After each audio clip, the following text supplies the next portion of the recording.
Hi friends, welcome to स्मा class. आज का टॉपिक होने जा रहा है हमारा संस्मरण किसे कहते हैं। विस्तार पूर्वक वर्णन के साथ हम आपको बताएंगे, विशेषता और महत्व पर भी चर्चा करेंगे।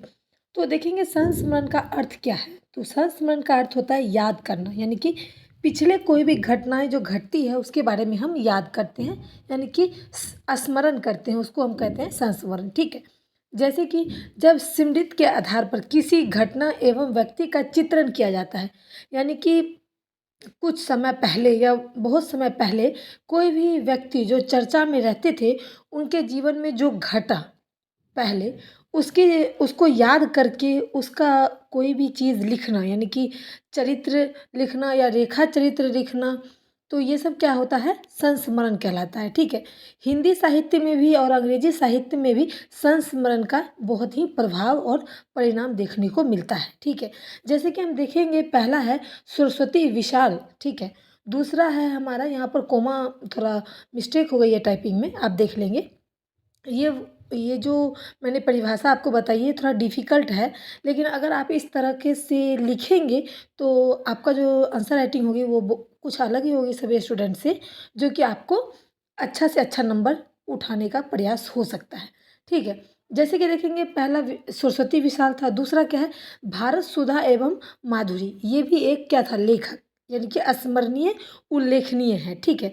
और ऐसे बहुत सारे उल्लेखनीय हैं जो कि प्रकाशित हुए हैं। जैसे इला चंद्र, यहाँ पर थोड़ा भी मिस्टेक हो गया। इला चंद्र जोशी जी की जो कृति है वो क्या है, मेरा पथिक जीवन, यानी कि उन्होंने भी यह स्मृति लिखी है। जैसे कि वृंदावन लाल वर्मा द्वारा रचित भी कुछ स्मरणीय यानी कि संस्मरण सराहनीय प्रयास है। जैसे कि हम आपको बता दें, हिंदी के संस्मरण लेखक जो थे वो कौन थे।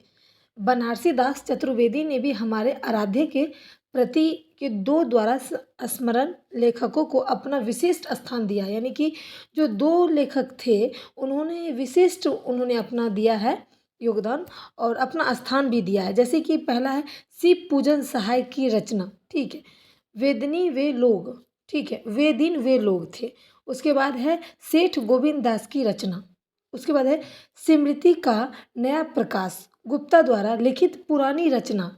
ये सब क्या है, स्मृतियाँ हैं जो कि लेखकों ने लिखा। जैसे कि कन्हैयालाल मिश्र प्रभाकर की कीर्ति क्या है, यानी कि रचनाएं क्या है, तो भूले हुए चेहरे, दीप जले शंख बजे। हिंदी साहित्य के अमूल्य निधियाँ हैं, यानी कि स्मरण जो जो संस्मरण लेखक थे उन्होंने अमूल्य निधियाँ हैं कुछ जो कि कन्हैयालाल जी ने लिखे हैं। ठीक। महादेवी वर्मा जो हैं उनकी रचना अक्सर जो होती है वो विरह होती है, यानी कि दुखों से भरी होती है। इसलिए उन्होंने संस्मरणों में भी साहित्य का क्षेत्र में अपना स्थान जो है बना लिया था। उनकी दो कृतियाँ महत्वपूर्ण है, जैसे कि अतीत के चलचित्र तथा दूसरा है स्मृति की रेखाएं। ठीक है। ये दोनों जो है वो बहुत ही उनकी अच्छी कृतियाँ हैं, अच्छी रचनाएं हैं।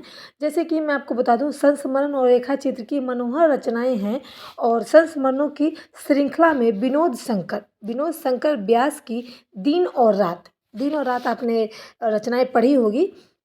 और कृतियाँ भी, उसको रचना और कृति दोनों एक ही को कहते हैं। इसका महत्वपूर्ण स्थान भी संस्मरणों में दिया जाता है। संस्मरण और रेखा चित्र में क्या अंतर है ये हम अगले टॉपिक पर हम आपको बताएंगे, लेकिन अभी थोड़ा सा हिंट दे देती हूँ कि जब रेखा कोई खींचता है तो वो रेखा चित्र के समय ही यह कहा जाता है। संस्मरण में जो है वो अतीत का परिवेश होता है, अतीत के बारे में चर्चा किया जाता है। लेकिन रेखा चित्र में क्या होता है, समकालीनता, यानी कि जो कुछ समय से अभी चल रहा है उसकी झलक देखने को मिलती है और आत्मकथा तथा निबंध के माध्यम से भी स्थित है। पसंद आए लाइक करें, शेयर करें, सपोर्ट करें। Thanks for watching my video.